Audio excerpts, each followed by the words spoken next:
Hello, and thank you for joining us on the Freedom from the Struggle podcast. I'm Anthony, I'm Melissa. and we are so glad to have you tonight. Tonight, we're going to cover a topic that many people would say there are logical or medical explanations for. But the more we get into this topic, I think you're going to find that mankind, especially we'll call them unbelievers, are always looking for logical or rational explanations for things that maybe are better explained as spiritual problems. But, when you're a non believer, you don't really want to believe that spiritual things exist, let alone to acknowledge that they affect people the way they do. So they come up with what I would say are logical explanations, pseudoscience, things like that. So tonight we're going to cover the topic of sleep paralysis, demons, and many other kind of entities that surround this subject. Before we get to that, we just want to remind you that if you are somebody who likes this kind of, you know, programming, I would say this topic or these topics that we cover, don't forget that we have a second podcast called the Struggle Series where we read through my trilogy of books entitled the Struggle Series. Right now, if you were to tune in, you can listen to the entire book one entitled The Struggle. And we're about 4 or 5 chapters into book two called The Sacrifice. And those books were written a few years back, but they still very much pertain to the topics that we cover here. We'd love for you to tune in and listen to those, give them a try. And if that's something you like, make sure you follow those on the social medias as well as this podcast. They are separate. This is the Freedom from the Struggle podcast. You can find us on Facebook, Instagram, Twitter. You can also find the Struggle series on the same formats, except for those are under Anthony Corelli. Those are my author pages. Now, what we want to do is get into this subject, and Melissa and I actually watched a program about sleep paralysis and shadow people. It's a program you could find. We actually found it on Tubi, I think, to give a shout out to them. But it's called Sleep Paralysis and Shadow People. It's something that you can tune into because it gives kind of, I would say, three personal stories. What hmm did you think of that topic or that program? It was kind of more, maybe a little clinical. Yeah, I would say more clinical, but it actually made me think of some paralysis because I have sleep paralysis, but I've never really thought about it too much as being like any um demons or religious or trying to block out, some tragic things that has happened, in my life. Even I have paralysis sometimes now, and I think sometimes you can hear me, you try to scream or you try to move and you think that you're screaming and you think that you're moving, but you're really not, but you're seeing the dream as if it's like a movie just playing over and over, until the paralysis is over. So I've never really thought about it. I guess maybe I've tried to forget about it because I think maybe if I don't really think about it too much, I don't have so many sleep paralysis, episodes. Yeah, and that's kind of what the program was saying too, that there was one person that's only had a couple of them. There's another woman that kind of said she kind of figured out a way to kind of deter them. And then Mhm. there was one gentleman who you can tell still very much struggles with them. And so, yeah, I think the whole format was to try to get better sleep, try to Mhm. not be so tired, kind of things like that. But I am gonna try the eye movement that the one lady suggested, mhm. that there are certain things that you can try to, I guess, wake yourself up, Yeah, and I think I or heard that's yeah. like you either try to move a muscle or your eyes. I've never had it, Wow, you so haven't? no, I have not. I've had demons attack me in my sleep before, but I've never been in a place where I was awake with my eyes open. Now it kind of gets tricky, but we'll get to that in a second. So during your sleep paralysis episodes, I want you to bookmark that because what I want to do is get through this kind of, I would say, medical description, Mhm. and then I want to come back to that. So I want to kind of go through some stuff. I just Googled sleep paralysis, and here's some of the information that we found. It's a temporary inability to move or speak while falling asleep or upon waking. Sleep paralysis most often occurs in people who have narcolepsy or sleep apnea, which you don't, but it can affect anyone, it says. Episodes involve not being able to speak or move while falling asleep or upon waking. This usually lasts between 2 minutes and is often frightening. Sorry about that. I'm hitting my microphone with my face. This usually lasts 1 or 2 minutes and is often very frightening. The main treatment is improved by sleep habits, which we were just talking about. And they call that sleep hygiene. That's a weird term, I guess, cleaning up your sleep, including going to bed at the same time every night, ensuring a comfortable sleep environment free of distractions, and avoid caffeine before sleeping. That Oh, might be yeah. why I never have sleep paralysis because 'Cause you're I could drink a soda right before I go to bed and fall asleep with it basically in my hand. So that could be why I don't have it. It says sleep experts believe sleep paralysis might be partially genetic. Other causes, stress, disrupted sleep schedules, like jet lag-ish type things. And then Mhm. several studies also found links between social anxiety, panic disorders, and sleep paralysis. They say you should sleep on your side instead of on your back. The Now, I condi- love sleeping on my back. That could be yeah. I have an issue sleeping on my side or my stomach, so I would say 92% of the time, I'm sleeping on my back. Yeah, and that could be it. I'll sleep on my back or on my sides. I bought one of those new ergonomic pillows where you could sleep on your side, but the only thing I can't do is sleep on my stomach. This says during sleep paralysis attack, you're supposed to stay calm, which is always funny because like you got a demon in your room and you're supposed to stay calm. Concentrate on your breathing, understanding that what's happening helps release the paralysis faster. So kind of first coming to terms with it, I guess, like, oh, this is sleep paralysis. Now I got to move a muscle. There, that's where I'd read it. Mhm, More than 3 million US cases a year. So it's a pretty common thing. mhm. And then, of course, it says some people report sleep paralysis demons, which we're going to cover today.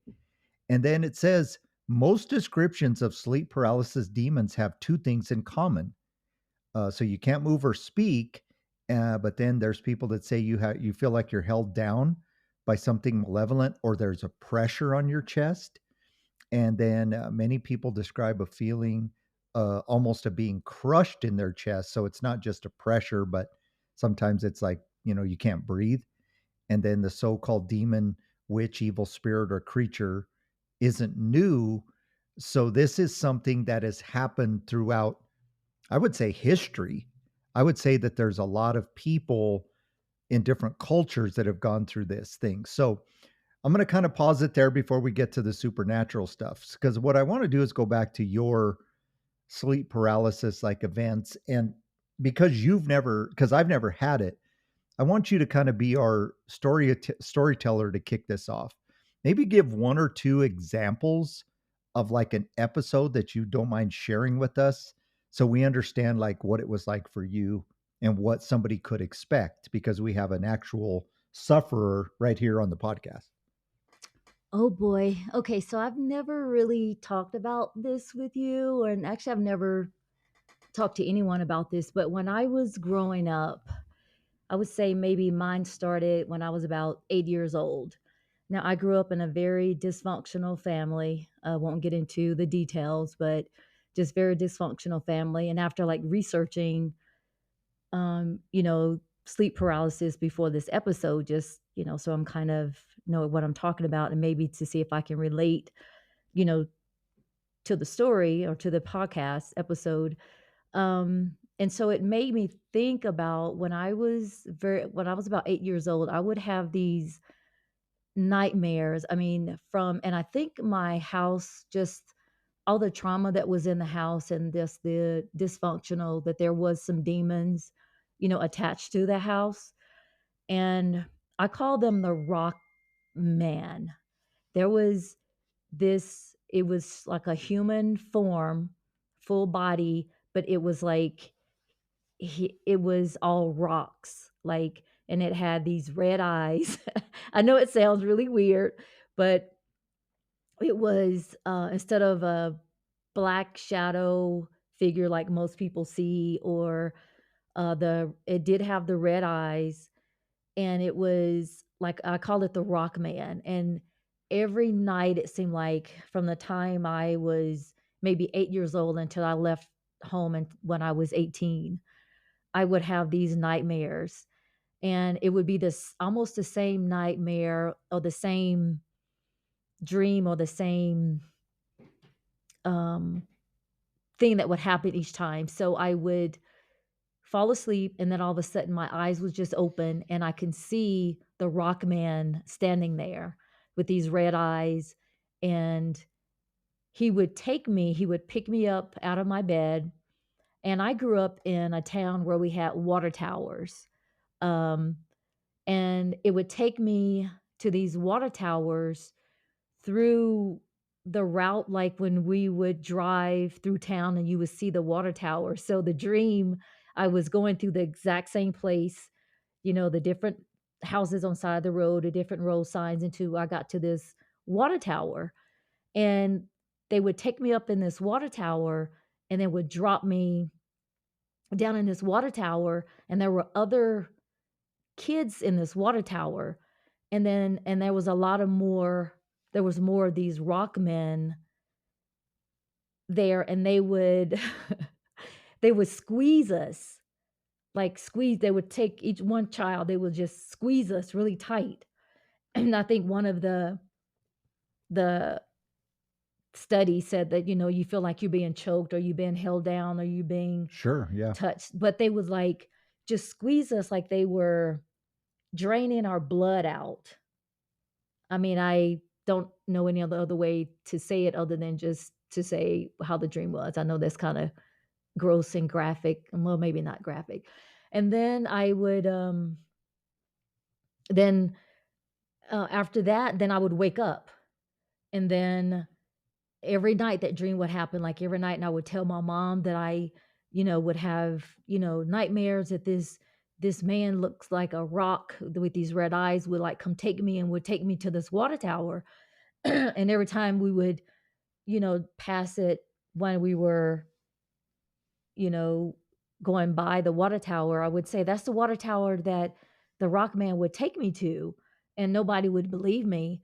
And then, like, sometimes I would in the dream or the dream, I would be able to fight to get away from them, and I'm running, like, through the woods from where I got away, like, when the rock man would take me out of the bed and would start walking me to the water tower, and, like, halfway, I would, like, start fighting, would get away, and I would, like, run home. And I in my bedroom, my sister and I shared a room, and so in my bedroom, I on the wall, I had, like, a cork board. You know how you put, like, little trinkets, little things that you won in school, or things that you got from the fair, if the homecoming parades or something like that, I would have those little things on, and my bed was in against the wall, so I had that cork board that had all of my little things on it. And there've been a few times a month I would wake up, I mean, just screaming, and I would find myself ripping everything off that cork board. Like, all the things that I had on that board would just I would wake up and I don't remember until I'm awoke, and then I look down and there's all of my prized items is just ripped off the wall. And my mom would just kinda laugh at it. She would go, "Oh, you had another dream, you ripping your stuff off the wall." And I'm like, "Well, why I keep having these dreams?" And I had that up until I left home, and then after I left home, I've never had that dream again. Because that there's, like, elements of sleep paralysis, but then there's also elements of, like, sleepwalking, and then I would almost even say, like, almost like maybe, like, out-of-body experiences or something to the effect of, something that would constitute, like, you having an out-of-body experience, maybe like what do they call it, astral projection type thing. Mhm. So I would say that, there's a lot of elements there, and we'll probably kind of touch that back in a little bit, because as we get to the letter of the person that inspired this topic, we're going to touch that. But that's terrifying. Oh, it That's was like, yeah. because when a nightmare reoccurs, excuse me, I think we have to really pay attention to it. Now, what I want to do is kind of give a brief explanation of the actual concept of a nightmare before we get to some of these entities. So, the word nightmare is actually derived from an old English word mare. And I always thought that a nightmare was like a horse, because the English word that we have Yeah. now, a mare, is a horse. Mhm. So my understanding of this until not even a handful of years back is that's where the term came from, that there was some like evil horse that came at night and messed with your head or something. But the term mare actually meant like this mythological demon kind of goblin creature that tormented your dreams. So that's where the term nightmare came from. And so even cultures that say they're not spiritually connected, or non-Christians even, still consider this a demon or a goblin. Mhm. And so what it would do is it would kind of you know, it kind of translated into different languages. Like in Dutch, the term is basically Nachtmare. In German, Nachtmar. I'm not pronouncing those right, but like, so everybody has this concept. And so this is something that people have been struggling with. Now, one of the questions I've been asked, I don't know, a zillion times in ministry is, what does the Bible say about nightmares? And the Bible is actually pretty silent when it comes to nightmares. The only real kind of possibility, and it just kind of depends on interpretation. And the book of Job is always so scrutinized in terms of interpretation anyway, that a lot of people don't realize that, this is something that's right in the middle of this. People are worried about so many other things in Job that they don't realize that Eliphaz in Job 4 basically talked about a dream that he had. And I'm just going to kind of read 4:12 through probably 21. And it says, "Now a thing was secretly brought to me, and mine ear received a little thereof. In thoughts from the visions of the night, when the deep sleep felleth on men, fear came upon me." So that sounds like a nightmare. "And trembling, which made all my bones to shake." But he says it could be a vision, so I'm not sure if it's a nightmare or a vision. It says, "Then a spirit passed before my face. The hair on my flesh stood up. It stood still, but I could discern the form thereof, and an image was before mine eyes. There was silence, and I heard a voice saying, Shall mortal man be more than just God? Shall man be more pure than his maker? Behold, he put no trust in his servants, and his angels he charged with folly. How much less in them that dwell in the houses of clay, which is us, whose foundations is in the dust, which are crushed before the moth. They are destroyed from morning to evening. They perish forever without any regarding it. Doth their excellency which is in them go away? They die even without wisdom." So this is kind of a little dissertation, in the Mhm. middle of, Job's friends conversing with him. But that's the only thing in the Bible that really sounds like a nightmare or a dream. And some people will say that's actually an angel or a spirit of God talking to him. And then some people say that's a demon talking to him. But there's not really anything you can say about the Bible speaking of sleep paralysis. So sometimes we have to go more into just our understanding of the spirit realm. Mhm. So, like Melissa talked about, like a rock man. And I'm going to tell you what the first thing I thought of was. Now, probably I would say people that believe me that I've seen demons, because a lot of people will go, "Oh, cool. Anyway, what are you ordering for For dinner?" Like dinner. they don't want to talk Yeah. about it. But people that say, "You really see demons?" And I say, "Yeah, I've seen, I don't know, thousands, countless." And they say, "What do they look like?" Now, we can get into a whole mess of theology there, but Mhm. the demons that I've seen most in my life that I feel are actual, I would say, representations of demons are kind of a scaly type creature. Like they have scales, like a reptile, almost like you would maybe see scales like on the back of an alligator, but maybe Mhm. bigger Yeah. scales. And then they seem to have like little matted patches of hair on them, and they look pretty reptilian to me. And I'm telling you this for a reason. You know, a lot of times people will say like, "Could you draw one?" And I'm like, they're really like nothing you've ever seen, but I've seen like pictures, like pictographs, like in Egypt, where they have all those, or like on cave walls and stuff, Mhm. like these ancient civilizations, and they have like these pictures of these kind of reptilian looking creatures. Yeah. And I'd say that's what the faces look like, but the bodies look like scales. And so when you were saying a rock man, what I thought in my mind is those might be scales. Yeah, I wonder now that we're talking about it, if there's something in my mental or like God's just trying to help me not really lose it as an 8-year-old seeing something like that to transform it into something like that versus a scaly and patchy hairs and like a really reptile face versus like a it would look just like a rock man, like a Well, rock body, well, like made out of rocks. I think it's not hard and then it becomes complex, but like if somebody said to you, and you've heard this before probably somewhere, but let's say an alien came down from outer space and you had to describe the wind to them. Mhm.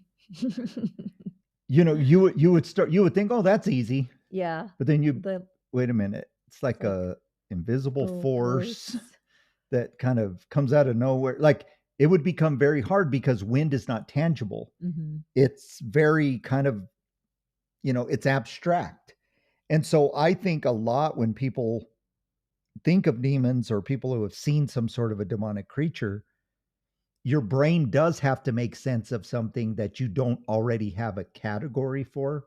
Mhm. One of the famous kind of psychological theorists calls it a schema. So everything you know has to fit into a schema, like a little set of beliefs, maybe. Mhm. So when it comes to demonic stuff, there's not really a schema for it. So your brain has to kind of make sense of something that you couldn't really describe.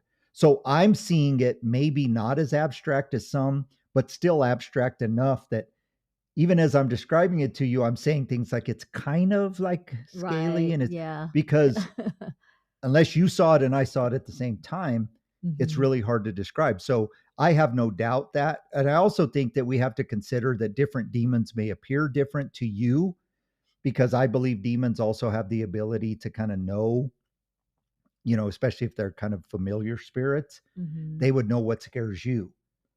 So Yeah. the devil isn't going to show up with, horns and a tail and a pitchfork unless that's what terrifies you. But they're going to show up in different forms to each of us. And then of course, I think the other explanation is, which maybe is also part of it, is different demons might look different Mhm. because these are the spirits of these Nephilim beings, if what I believe is true. And what were they? Because these Nephilim weren't just hybrid humans and people. Some of these Nephilim creatures might have also been part angel and part animal Mhm. because they were messing, those watchers were messing with everything and everybody. And so, we don't know what they look like in terms of their actual forms. So you have how you can see them, how your brain could process what you see, and then do they actually all look different? So a rock creature with red eyes doesn't shock me. It isn't as weird as you think it is. Yeah. Yeah. But yeah, once you and you it's like you can't move, you can't scream, you're trying to scream, you're trying to wake yourself up, but you're just dreaming, you're seeing the dream with your eyes open, and that's the weirdest thing, and I never, like, understood that, and, like, I was never and I've talked to my school teachers. I was like, well, maybe a school teacher will help me, learn, try to figure out what's going on. But um, as a child, but after I left home, I never, and even to this day, I've never had, and God, please don't let me have one tonight. Yeah, no kidding. But as an adult, like having it is more of feeling a feel of like someone's choking you, or like you can't move, and your eyes are open, and you're trying to wake yourself up. Or I think I've talked to other people, or just talk about, oh my god, I had a bad dream last night, like I'm dreaming like I fell off of a building, or I fell off the side of a mountain, and that terror of feeling like you're falling, and you can't don't have anything to hold on to, like you just falling and falling. And one that I have is like I'm trying to get away from someone. Like how you walking backwards, like you're um is there a game we used to play when you're trying to, like, on field day in school, like Well, like a crab walk, crab like walk or backwards. something Yeah. backwards? Yeah, something like that. And then that you're just constantly, and that thing is, I can't see a face, but it's like, just like a human form. It's not a person, I can't see the face, but then that could happen, and those dreams could happen for, like, hours. It doesn't happen, like, for a few minutes, and then I'll wake up, and then eventually, the scream will finally wake myself up from the scream, like, I can hear myself scream, and that would wake me up. Yeah. So I like those examples, and I want the listeners to kind of understand like there's so many different types of sleep paralysis, and then of course what we would consider sleep paralysis demons. And so Melissa's sleep paralysis is one where she can't seem to wake up. She's understanding that it's a dream, but she can't move or can't wake herself up to get out of them. There's a lot of other sleep paralysis that's a lot more vivid in terms of people, their eyes pop open and they can actually see something in the room with them that Mhm. is very evident to them, but they can't move. They can only move their eyes back and forth to see. And so the program we watched, that was more of what these people were experiencing. One lady could see shadow figures at the foot of her bed. One gentleman could hear somebody kind of high above him in the bed, so almost by the headboard, and breathing and kind of growling at his neck. And then he saw something in the closet. He saw the eyes pop open of some dark figure in the closet.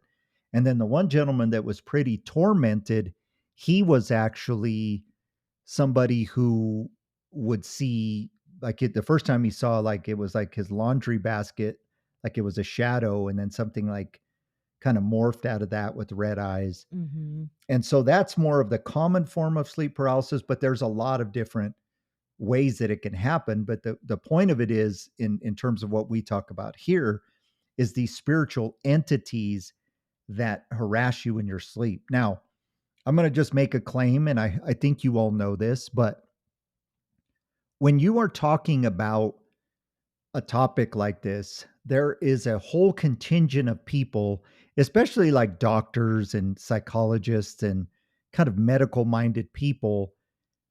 Their instinct is not to just go supernatural, paranormal, spiritual.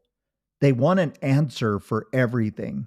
And so a lot of times they will kind of make the shoe fit even if it doesn't fit. And what I mean Mhm. by that is if you do some research on this topic, even if you hit YouTube and just started scanning through, just type in sleep paralysis, you won't get to a lot of paranormal videos for a long time because most of the YouTube videos are here's what sleep paralysis actually is. And they're speaking as if it's like 100% for sure that's what it is. Yeah. And it's hilarious to me because they don't know. There's absolutely no one that can tell you for sure what it is. So be careful when if you're listening to this saying, these people on this podcast, they just make everything a demon or everything paranormal, but you don't know either. And I would say that the explanations that we have might actually fit better than the ones that the doctors have. Well, it's Mhm. just when somebody's trying to go from awake from asleep to awake. Well, duh. They're trying to wake up and they can't. Here's a good question. Why do the vast majority, almost every single person, have a terrifying experience? Exactly, yeah. It's nothing pleasant. I would love to stay asleep if I was Yeah. in at Six Flags eating cotton candy and Yeah. fried Yeah. butter.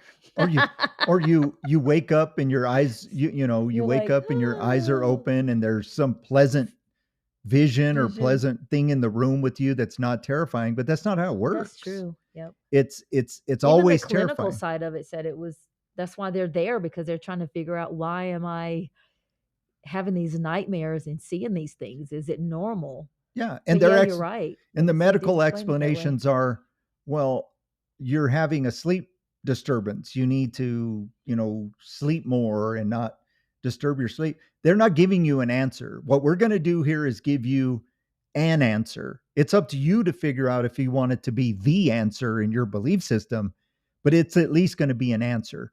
Now, I'm going to get to a letter that we have from a listener, but I want to kind of just explain some of the entities that people see.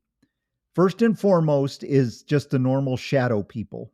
Now, shadow people is a concept all in of its own. If you listen to a lot of paranormal shows or paranormal programming, shadow figures show up in a lot of different circumstances, but that's probably one of the main ones when it comes to sleep paralysis. People will see shadows, maybe shadows with red eyes that are there. And even people that do a lot of drugs that don't sleep for days at a time, they'll eventually start seeing shadows too. So most people in the paranormal world would consider shadow people to be, even if not demonic, definitely evil in nature. Then, of course, there's the Hat Man, and we can probably do a ton of shows on the Hat Man. And if any of you have a Hat Man story or a shadow person story, we'd love to hear it. We'd love to hear about your experiences. But the Hat Man is somebody who is quite often, I guess, mysterious to me because, you know, why would a demon be wearing a hat? This is why a lot of people say, well, maybe it's a human entity or maybe it's, your imagination or whatever. But my sister Yeah, I was gonna actually mhm. had sleep paralysis in her younger years and saw the Hat Man before anybody talked about the Hat Man. So that's why I put a lot of value into that. But Mhm. because before, you could watch a video on the Hat Man, my sister was talking about the Hat Man. So, and then probably the one that maybe is the most common, but you'd have to kind of just figure out, different people's stories, is what's considered the night hag or the old hag. And this is the one where Mm. people feel the most attacked, where they see this woman in the corner of the room, or maybe their door is open and they hear somebody walking down the hall, and this kind of ugly lady with straggly hair looking like, where we'd get the term old hag from, kind of a haggard witch type face. Mhm. And she would just crawl up onto the bed, onto your chest, and try to strangle you or choke you. So those are the kind of the entities that people see um, in the more traditional sleep paralysis, where your eyes pop open and you're awake, but you can't move. But the other creatures, like Melissa was describing, that has a more wide range of what those entities could represent themselves to be, because they seem to have you paralyzed, Mhm. but you are not, but you are still kind of in the dream state. And so, I just kind of want to give you some general idea there as we get to this letter from a gentleman who wrote in about sleep paralysis. So I'm going to read this letter and then we'll discuss this. So it says, "Hey Anthony, I wanted to take the time to say I'm enjoying your podcast. I normally don't listen to religious stuff. Good. We don't want to put ourselves in that category, but sometimes we end up there. But we try not to be too religious here. But it says, but you seem to have a good balance of religious and practical teaching, so I stay tuned. I especially like that you're not judgmental of people who write in and use cuss words to tell their story in their own way." And We talked about that at the beginning of last week's podcast. So I think hopefully again you get the point that we're not judgy here. So if you have Yeah, to write in your letter and you write it the way you write it, and exactly. we're not going to edit it out or not read it on the air or not take your interview because you use some swear words. I got bigger fish to fry than that. But let's get back to his letter. It said, I wanted to ask your opinion on sleep paralysis. This is something that I've struggled with since I was a kid. The first time it happened to me, I was about 12. I was in my room and I woke up and felt like there was somebody in the room, very common of the sleep paralysis where you wake up and only your eyes can move. Like all the other cases that I've read about, I could not move except for my eyes. I looked out of the out I looked into the corner and I saw the ugliest old lady that you could ever imagine. She crept out of the shadows and came over to my side of the bed. She then climbed on top of me and was just looking into my eyes. And let me stop right there for a Oh my second. god. So, yeah, exactly. So, Ay, ay, whether ay. you believe sleep paralysis is spiritual or it's clinical, I want you to put yourselves in this guy's shoes here. Mm, I want you to put yourself in a place where something is happening where you can't move and you see something out of the corner of your eye and you're trying to look to make sense of it in that kind of half sleep, half awake. And this old, decrepit lady creeps out of the corner and climbs onto your chest and is staring into your eyes, like right there in front of you. and you're 12 years And old. yeah, exactly. You're Like a that's kid. terror for sure. Yeah. Um, so he says, I was finally able to break the paralysis and she flew down the hall like a puff of smoke. Almost every case after Almost every case after this has been the same. So not only has this happened once, but this lady keeps returning. Mhm. It says sometimes she will be in the doorway, but most of the time she's in the corner. When I got married, I told my wife about it, and she was of the belief that this is all a psychological issue or a sleep issue. That was until she saw it one night in our room. So you want to talk about confirmation that Oh this my is god. not a clinical issue. So she saw it too. So you see, on most occasions, she is asleep and wakes up when I wake up gasping for air. So that's kind of what I picture is like the person next to you Yeah, is I was gonna say, asleep. I'm excited to hear how the story's Yeah. gonna go. How does she see it? She's normally not part of it. But he says on this particular night, she woke up because she could hear me moaning. She looked Mhm. and saw that my eyes were open. She saw that my eyes were stuck looking in the corner of the room. When my wife tells the story, she thought she had left a shirt or a jacket on our treadmill. So again, I picture in my Uh-huh. mind, they always The say you buy a treadmill and then it becomes a coat hanger. So I guess I can totally see that in my mind. Then she saw it move. She screamed and it faded back into the darkness. She turned the light on and there was nobody there. I, of course, woke up when she screamed. Now she knows that there is more to it than just a psychological issue. By the way, she's a mental health counselor, so she's completely messed up with what she thought she knew. So I like that, and I don't Mhm. like that this happened to you, Joel. I'm not. That's not what I'm saying, and you didn't mention your wife's name, so I'm not excited it happened for her, but I'm excited that it happened in the sense that you now have somebody who believes you and believes in you, and because she was stuck in that psychological kind of, Mhm. I have all this education and training. I know what this is. So, Yeah. you're scared, but don't be scared because, I'm a psychologist or whatever and I know, but now she knows it's different. So to continue with the letter, it says she's been afraid ever since. These episodes only happen about once a month, but they have been going on for about 18 years. So that means he's probably about 30, I guess. I've done a lot of research and I've heard most theories. I can probably guess what you're going to say, but here's Mhm. what I'm asking. First, what do you think is the cause of sleep paralysis? Second, will you pray for me and my wife? Of course we will. I'm not a Christian, but I am open to anything at this point. We're talking about having a baby in the next year or so, and I would like to not bring a baby into the house now, uh, now that we know this is not all in my head.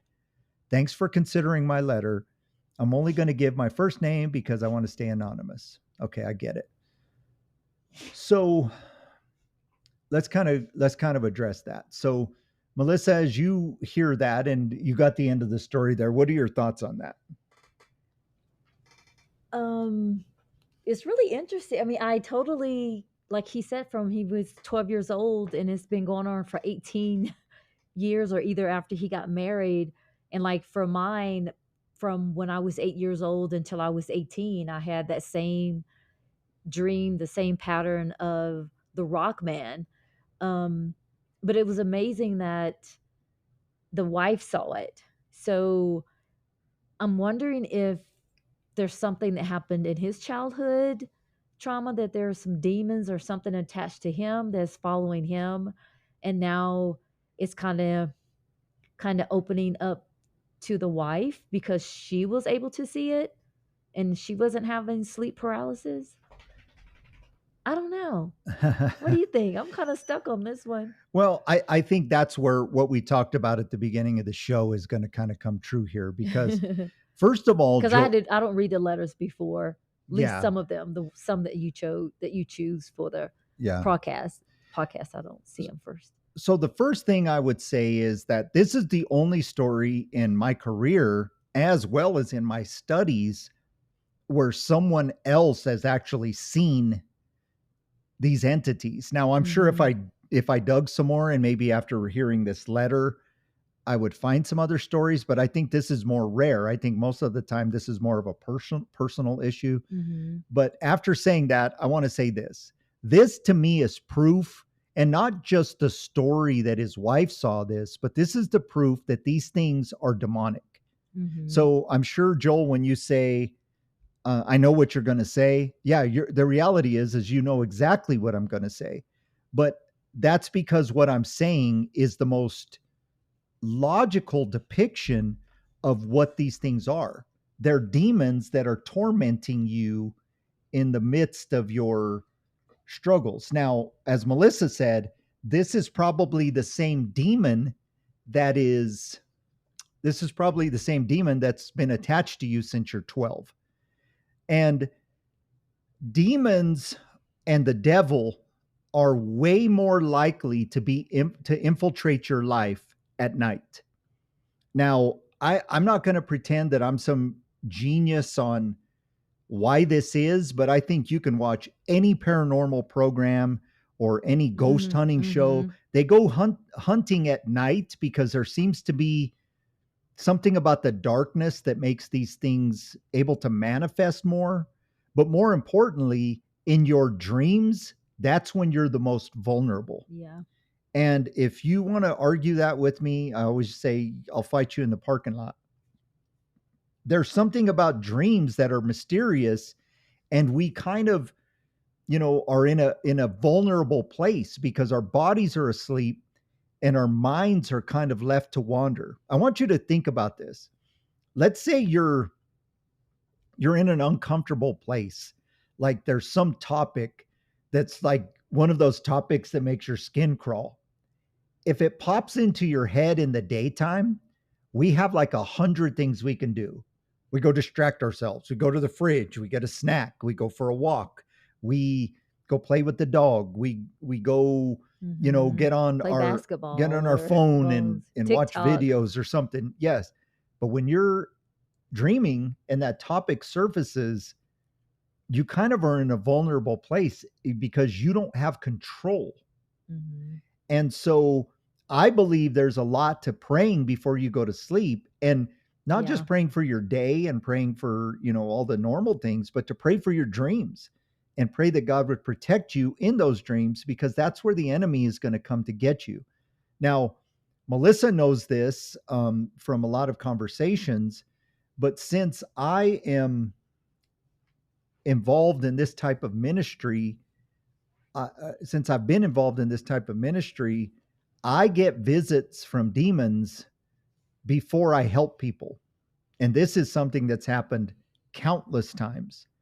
So I'll be just kind of, doing my thing. And then all of a sudden I'll have some sort of encounter that kind of seems to come out of nowhere.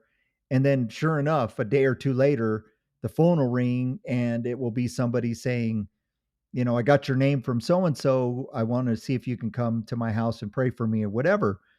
And then all of a sudden it clicks. That was the demon that didn't want me to Mhm. come to that place and pray for those people. And you can find a zillion stories about this. Priests, that are trying to help somebody will get attacked. A handful of weeks ago, we talked about the demon house, Yeah. and Oh, the priest mhm. that was involved in that house was riding his bike, and something that he could not see attacked him while he was riding his bike and almost, wounded him so he couldn't return. Mhm. Ed and Lorraine Warren, the famous demonologists that the Conjuring movies were made about, and these people have been involved in a lot of different things. And there's people have varying opinions about them, but they tell stories about driving home from demonic houses and getting run off the road and things like that. So these entities are, they're methodical. And so what I believe is happening, Joel, is you've had this demon that's been trying to infiltrate your life since a very young age. And you notice these nightmare paralysis events of starting at about 12. But if you trace back, these entities might have been attached to you for longer than that. And this is just when they started to try to find a way in. And I'm Mhm. speaking to all the listeners here. You want to find an open door into you dropping your guard. If I were a demon and had to place my money on where I would be able to do that, with most people, it would be in their dreams. It Mhm. would be in their dreams. It was just a handful of days ago that I had a dream that I felt was very much demonic in nature in terms of trying to deter me from helping a certain person. Now, why do I say that? Because it didn't seem that the attack was directly towards me. It seemed like there's something still upcoming. So I've actually been kind of almost every time I get an email, the staff will get the emails and say, "Hey, here's a couple of them for you to read that might be good for the podcast." I'm starting to have a nervousness to me because I kind of almost know that something's about ready to happen, and it could be somebody I know in person as well. So it's just kind of one of those things, Joel, where if you understand what I'm saying, then you understand that this is a demonic attack. Now, of course, if you had any doubts, your wife, who would been the ultimate kind of professional skeptic because of what she does for a living, you now don't have that doubt anymore. Mhm. You saw a demon in your room, my friend, and the demon was there for you, but as Melissa said, or at least alluded to, it's not really afraid to show itself to her either. Yeah, exactly. They're trying to get both because it sounds like they're successful, they're a happy couple, they've got married first, and not if you have a child out of wedlock, there's nothing wrong with that. A baby's born, but, just as far as, being a successful couple, you go to college, you get a house, now they're planning to have a baby and they want to fix this before. So the devil is like, okay, huh, so give me something else to play with. Yeah. It's just kind of scary.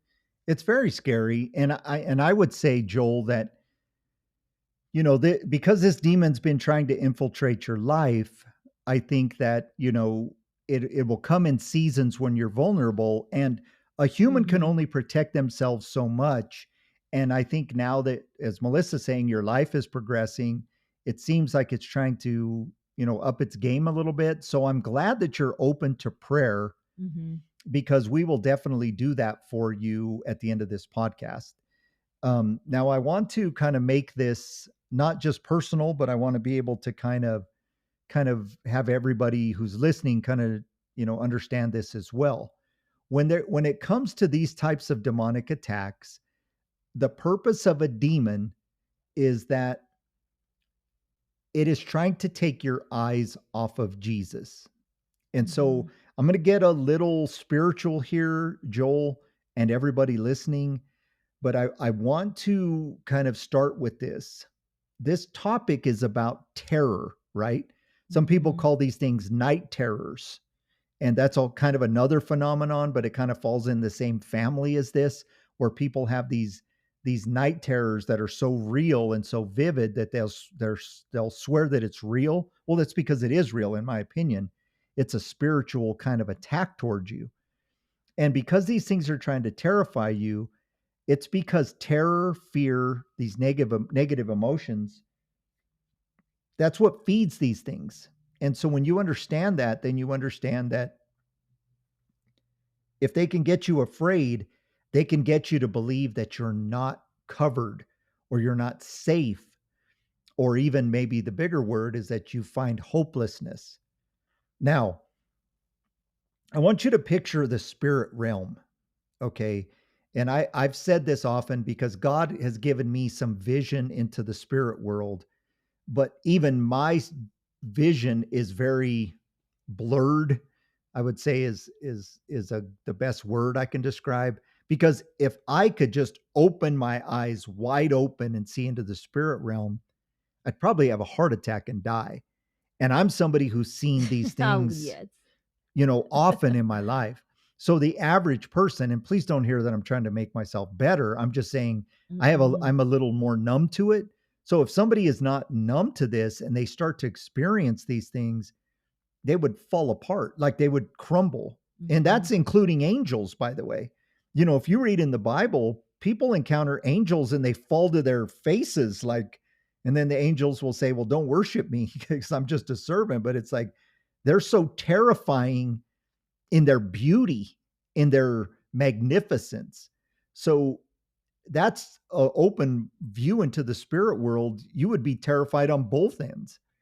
And so these things are always at work. So Melissa and I got some new equipment and we're trying these things out. But it's kind of, I've noticed over the last couple of weeks, the dogs will come and want to sit at our feet. Now, psychologically, you could say, well, they just want to be close to us. But I believe that they get kind of anxious when we're talking about certain topics. You've heard some noises today about, the table banging. And of course, I hit my face on the pop screen in front of my microphone a few seconds ago. But we've had noises in the house. I've had kind of different kind of technological issues. They're always at work. They don't want this podcast out there because we're talking about topics that might help somebody get to Jesus. Mhm. Um, Yeah, and I agree. why is it important to know Jesus? Well, that's because our belief as Christians is there's only one way to heaven, one way to the Father, and that's through Jesus. This gets to be a difficult topic, Joel, but I'm being sincere and I'm being kind of fervent because I do believe there's a danger in your life. If it's showing itself to your wife, it's going to step up its game. I can Mhm. assure you that. And so I don't think you would have written to us if you didn't kind of know that yourself. So I'm going to spit out what I spit out, and I mean no offense, and I don't mean to get on a religious soapbox, but I'm going to get on a box, and hopefully you'll hear my heart. There are so many people that get frustrated when a Christian will say there's only one way to the Father, and that's through Jesus. Well, what about the other belief systems? What about all roads lead to heaven? How do we know for sure? And the reality of it is that I think it's kind of a simple concept. Okay, if you believe in nothing, for example, you're an atheist, you're somebody who believes there's nothing. Then what are you afraid of? What are your explanations? Everything's a psychological explanation or a medical explanation, but what do you do when there's terror? You know, I've always heard this phrase, there's no atheists in foxholes. Well, my grandfather is somebody who at 17 years of age lied about his age and went to World War II and fought, in big battles, the big ones that you read about in the history books. Mhm. And he told me many, many years ago that there were a lot of different guys in his, regimen of the army, And when they were under fire in the Battle of the Bulge, that there was a Catholic chaplain that was with them, and all of the guys from the other religions as well as the atheists were all asking that chaplain to pray for him because they all thought they were going to die, and many of their colleagues, and their fellow servicemen did. And so think about that. you know there can only be one way. Now, I'm going to get a little crazy here, but I want you to hear me out. Religion pisses people off because it's kind of telling you how to live. And a lot of people, Christians included, have either taken that too far to the extreme in one way or the other. So Mhm. some religions will say that the way you get to your heaven, nirvana, afterlife, paradise, whatever these terms are, is that you have to be good and you have to live like this good life, Perfect, yeah. perfect lives. And because you can't, then you have to be in constant repentance. Mhm. So there's, and I won't say the name, but you'll figure it out. There's one religion that prays 5 times a day religiously because you prayed for yourself at a certain time, but after a few hours, you've blown it about 40 more times. For me, it's about 80, but so you have to pray again to cover that. And that seems like a very hopeless religion to me because what if I prayed at noon and then I got to pray again at 4, and at 2 o'clock I've already screwed up a bunch, and then at 2 o'clock I die, and I didn't get to do my 4, 4 o'clock. like it kind of almost doesn't make sense at a point. And I mean no disrespect, but I want you to hear me. Then there's other religions like a Buddhism, for example, that would say like you have to learn how to suffer, and then you go through these stages of suffering until you kind of can release. And so life Mhm. is about suffering. You get, different even forms of Christianity become very kind of liturgical and ritualistic. But true Christianity, as it's outlined in the Bible, is, there was this God that created these people that sucked and screwed up, and so what he had to do was create this sacrificial system. So you had to make sacrifices to atone for your sins and the sins of your family. But we kept getting more and more wicked. So finally, at a certain point in history, he said, there's no longer a sacrifice that's big enough for these people. So I'm going to have to send somebody in their place.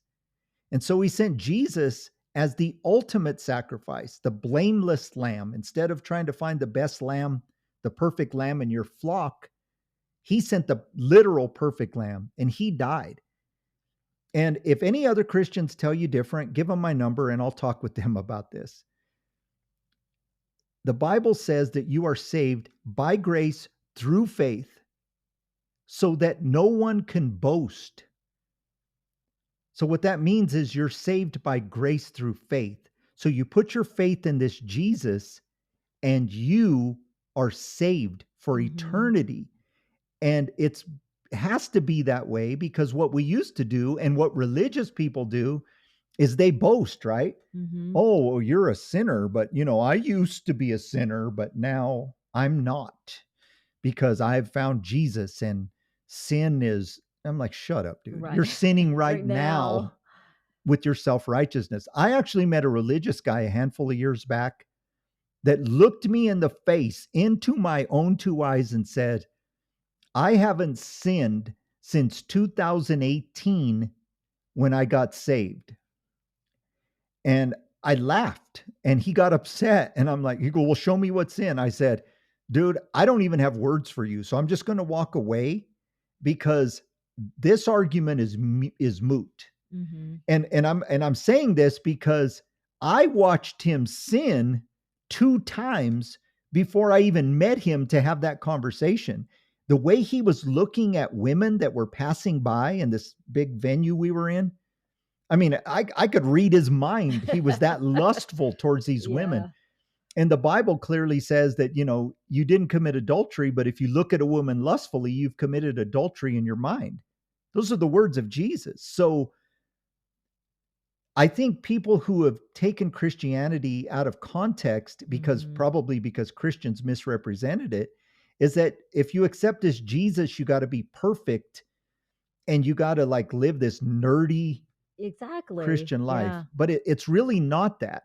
Mm-mm. Now, You can still be happy and have fun and do everything you were doing before. well, Well, everything to the point to the with, point of yeah, you, yeah. but God will start to tear the things off of you that you need to get rid of. And you know what those are. And we'll talk about that in a second. But bringing Jesus into your life is basically accepting a free gift.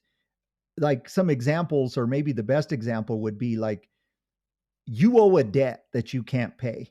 That's what sin is. The Bible says in Romans 8:23, the wages of sin is death. That means if you've sinned once, the payment for that is your death, that you should be obliterated. So when you think about what we actually owe, I know for me, my sin debt is probably in the trillions. So if I owed this debt that I couldn't pay, and right when I got to the place where I was going to have to account for that and get to a place where that debt has now come due, and somebody stepped forth and said, "Yeah, he owed so much that he deserved to die, so I died for him. So his debt is paid." You see how that kind of makes sense? Like all other Mhm. religions, the God is telling you how to behave. Christianity in its truest form says God knows you can't behave perfectly, and the only way you get to heaven is perfection. So he sent his son to die in your place so that you take on his righteousness. So Christianity at its truest form is that. Now, does that mean that you can, accept Jesus and then still looking at porn and shooting people and gang violence and shooting heroin and abducting babies and of course not. And I don't think you're those type of people. But what I'm saying is don't think that you have to be like this nerdy guy that puts on his, cardigan sweater every Sunday and goes to church and acts perfect. What Mhm. it means is that you come to Jesus as you are, Yeah. and he'll start to communicate with you as to what you need to fix, and then he'll help you do that, which is crazy. Now watch this. Why is this important? Because the demons are enemies of Jesus. They're not enemies of you. Mhm. You're the battlefield that they're fighting. They hate you because he loved you. Mhm. Now, watch this. If you take the Muslim religion, they have the concept of these demon entities called jinn. And they say that these entities are sometimes good and sometimes bad, but there's just these ancient creatures that are around. And they can believe that because those jinn are not enemies of their God. But demons are enemies of Jesus. You want to know how I know, Joel? I'm going to tell you this right now. Somebody once upon a time asked the question, how do you know your God's the right God? Well, it's because he's the God that you hate. My God is the God that everybody hates. That's how I know Mhm. I worship the right God. There's religions that, would argue and say, well, there are That certain should be people, printed on the t-shirt. well, it probably is somewhere, but people hate Jesus because the demons in them. And what I'm trying to say is we get Mhm. hate mail, Joel, like you would not believe. If I put a boost on a post that says, tune in tonight because tonight we're going to talk about sleep paralysis demons. The demons in people will provoke them to spend 45 minutes of their life sending 7 or 8 page DMs telling me how stupid I am. Mhm. That's waking up demons. That there, there's so many things that person could be doing with their life, like playing with their kids or going out to eat. Or But it's swiping, go to another post, or not yeah, even to take that much time to just yeah, because they hate put this that hate on Jesus. us, yeah. And why is that? Because the Bible tells us that these demons knew the power of Jesus. If you get into reading scriptures, Joel, you're going to find that there's stories where demons would see Jesus coming down the road and they would say, "What do you have to do with us, Jesus? Like, why are you here?" Like, they knew he was the Mhm. Lord, they knew who he was. And then he would tell them to shut up because it's not the time for everybody to know. And guess what they would do? They'd shut up. Jesus went to heal a demoniac in a cemetery, And he was so powerful that the demons, who were a legion, which is 1,000 or more, begged Jesus to go into pigs instead of getting cast away. And he allowed that. That's how powerful this Jesus is. And the last thing I'm going to say, Joel, is the proof of this is many people who suffer from sleep paralysis say that they struggle to say the name Jesus. And the second that they say it, the sleep paralysis ends. And I would encourage you to do your own studies on that, to not take my word for that. Mhm. Because if you can't scream the name of Jesus, why is it keeping you from saying that or thinking it even in your mind? Because there's power in the name of Jesus. And accepting Jesus into your life is the only way you're going to find freedom from these demons. Now, what do I mean by freedom? Here I am telling you that demons are constantly poking me all the time. They are, because I am somebody who chooses to go try to help people out of their fights. But I don't have the torment of specific demons right now in my life tormenting me, because I understand the freedom of it. Now, that doesn't mean that from time to time I don't slip and I don't catch myself off guard and have to remember to turn to Jesus and kind of clear up that section of my life. But what I'm saying is that you are in a place where this demon wants to make a play. And I think you know this because you're trying to have this baby and you don't want this in your life. Well, like Melissa said, it probably knows that too. So what I want to do is kind of say we're going to pray for you, but and I want to say this the right way. I can pray for you and we can give you maybe some reprieve from this demon. But without Jesus in your life, the demon will come back. With Jesus in your life, the demons fear his name. Mhm. And so, if these things try to continue to come into your life after accepting Jesus, you will find that that name in and of itself will send them away. I guarantee it, because it's there's studies about it, but also that's the only name that's going to squash these things, that's going to send them packing, if you will. So before we get to that prayer, Melissa, I want to kind of ask you, as we looked at this letter, besides the fact that his wife saw it, and I think you kind of mentioned, like, since he was 12, kind of what was going on. Do you get any sense of kind of what you think its motives are, just to kind of thrust you into a more think about this type of role As far as the intuitively? um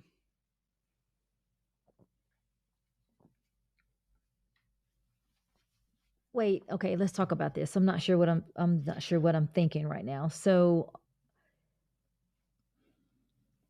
help me here. What's the roots of this, if you had to take a stab? Well, I was thinking, and I think this was one, I think the last episode that we had, and I wanted to ask you about this prior to this, but I kind of forgot about it. But I think it was about the curses. And I wanted to ask you, we know that being depressed, having anxiety, but what about anger?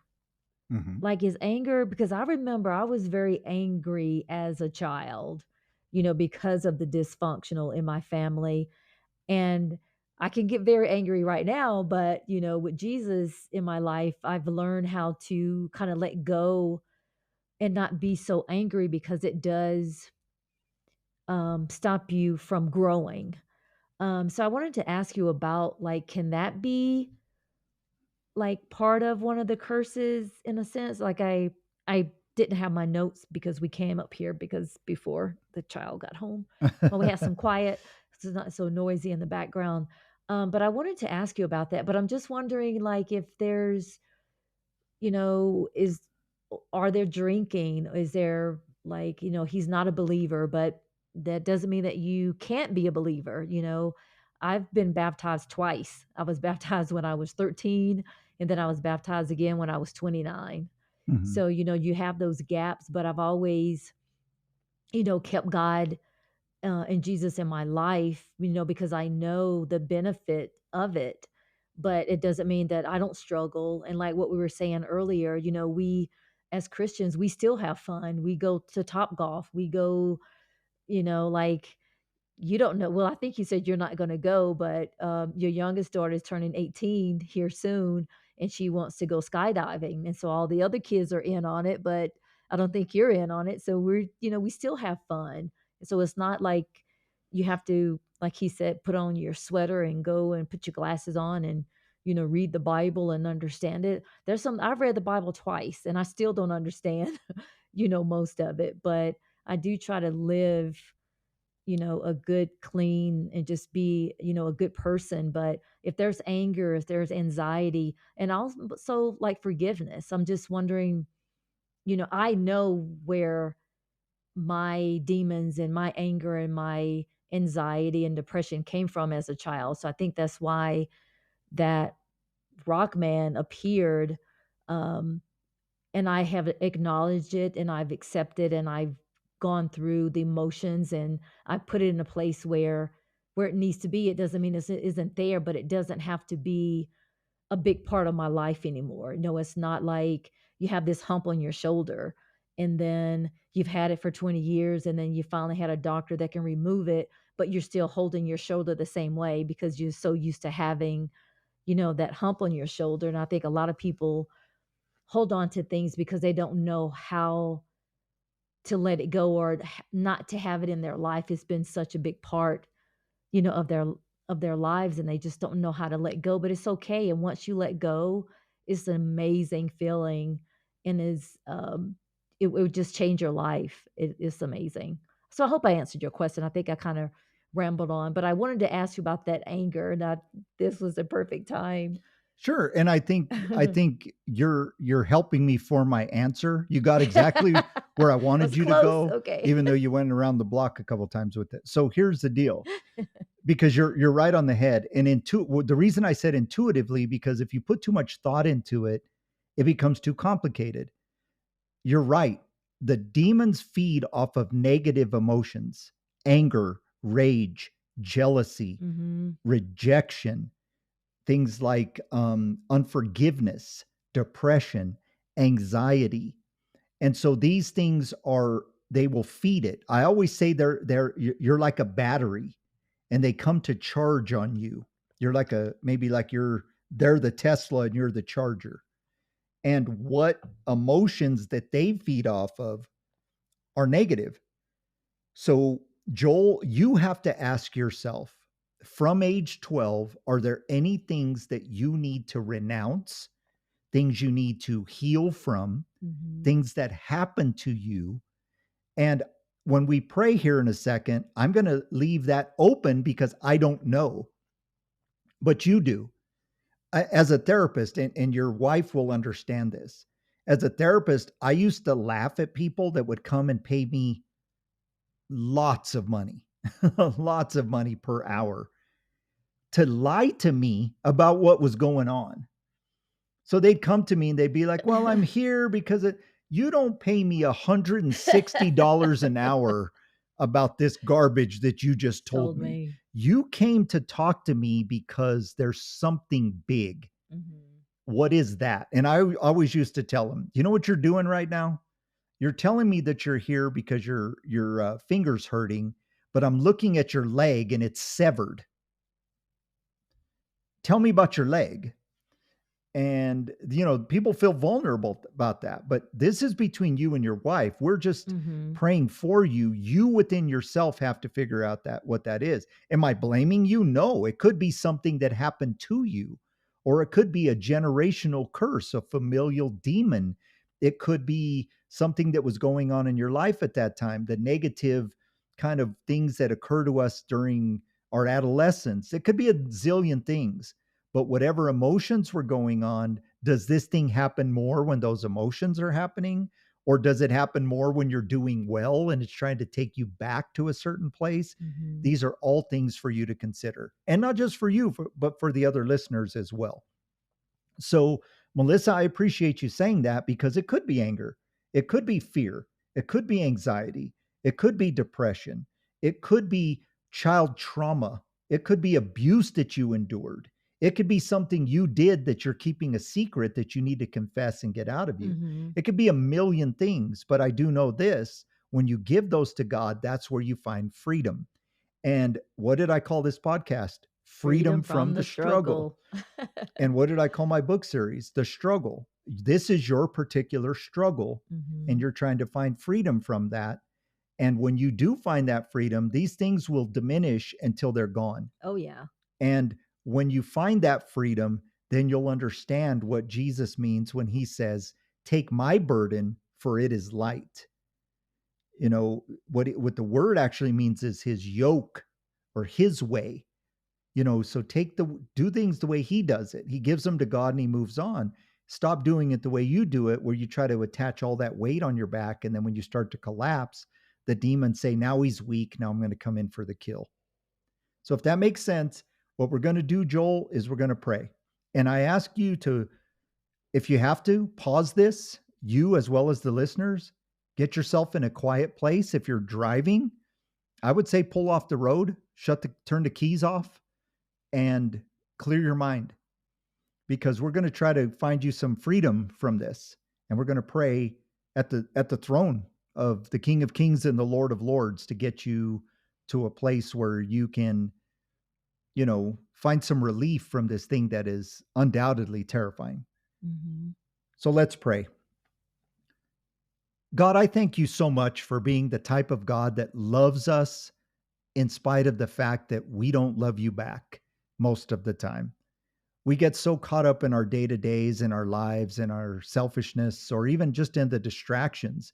We may be good people in and of ourselves, but we become self centered because our world is designed to take our eyes off of you. But God, you loved us enough to send Jesus to us to be our replacement. God, we all know we're not going to make it. We all know that left to our own devices, we can't go very long at all without doing something that would be against your standards or against the things that you would have us do. And you give us those standards, God, so we could live a life that isn't so full of turmoil, but somehow we always choose the wrong path. But I thank you for being a God that loves us and gives us grace, that protects us from ourselves, that you've probably protected us from so many situations and events that we don't even know you did it. But God, sometimes the demons infiltrate our lives and they get us to a place where we feel broken or hopeless. They even come to us in our dreams and they give us the ability to take our eyes off you and to believe that they actually are powerful, and then they actually can hurt us or damage us, but all they're trying to do is take our focus off of you. And so, God, right now, for Joel and anybody listening, I pray that you would just make yourself evident to them. I pray that they would understand that by giving their lives to you, that they're not giving up, so many things that the world has convinced us are valuable, but what they're doing instead is they're accepting an eternal salvation with you, where there is no negativity, there are no nightmares. There's just paradise, the paradise that you promised the sinner hanging next to him on the cross that didn't ever go to a church. He never tithed or said the right prayers. He just, in his desperate hour, in his literal desperation, looked over to you and said, I don't know what it is, but I trust you. And I only ask that you take me to paradise with you. And Jesus made his first convert on that cross. And God, that's all Joel and anybody listening, myself, Melissa, that's all we're asking, is that we're messed up creatures, but we ask that you would take us to paradise. And so we give our lives to you. Jesus, we're sorry for our sins. We're sorry for the things we do that we know we shouldn't. We're sorry for the things we do that we've been lied to and believe that are good but are not. We're sorry that we sometimes choose our own path instead of the path that you want for us. And we are so grateful for your grace and your mercy that loves us anyway. God, this one way love that you have for us that is so much more powerful than the love we can ever give you back in return is evident that you are a loving God and that you're the God that can save us. So we accept you into our lives. We accept you as our Lord. And we just ask that you clean us up from this day forward. We know we're not going to be perfect, but we ask that every day you grow closer to us, that you would inspire us to grow closer to you, that you would romantically pursue us in all that we do, that every corner we turn around, you would be there to remind us if we're on the right path or not. That's all we ask, God. And as far as these demons go, God, just from today forward, just be the name that we could call out. Lord, I pray for any attachments that are on Joel and his wife. I pray that God, you would now send your spirit to that couple and give them the ability to understand what doors are open that those demons walk through, what portals or whatever term people want to use. God, I pray that you would reveal that to them. I pray that they would renounce those things, whether it's generational curses or abuses that were perpetuated on them. God, give them the ability to recognize that and just hand them to you. Let them not carry those burdens anymore, God. Take those burdens from them. God, if it's sin, they repent, they rebuke those demons that are using those as portals, and God, give them instead the ability to see the demons for what they are, defeated foes that are just trying to have one last, day in the sun in terms of tormenting us to get to you, God. We just pray that you would reveal to Joel and his wife and everybody who's listening that you are all powerful and the demons tremble at your very name. And so, God, I pray that we could renounce any witchcraft, any divination, any generational curses or invoked curses or spoken curses or acquired curses. I pray that any familial demons would be sent away, that you would break the bonds that are on this family or on this man, that all the attachments would be removed from today forward. God, I pray that you would bless his dreams, reveal yourself to him in those dreams, so there's no way that these demons even have room to be in his mind in that moment. God, teach this man to fight spiritually and not fight the anxiety and the depression that the demons use to get our mind.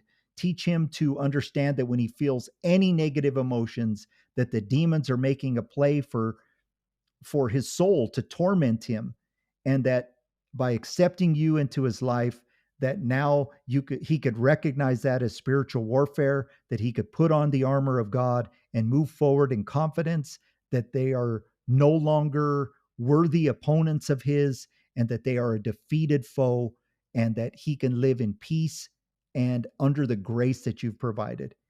Lord, we pray these things in Jesus' name. Amen. Amen.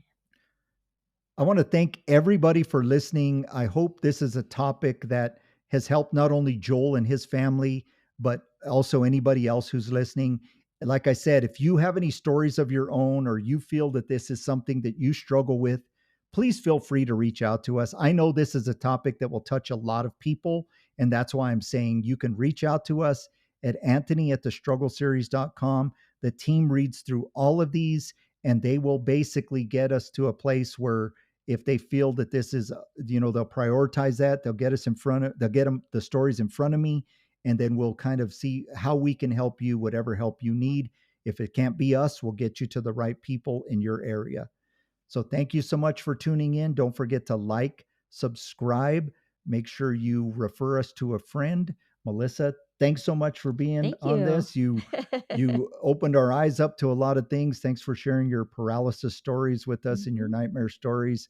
And it's a great thing to be vulnerable because it helps other people. So thanks so much. You're welcome. Thank you. All right, everybody. Thanks for joining us tonight. May God bring you peace and bless you throughout this week.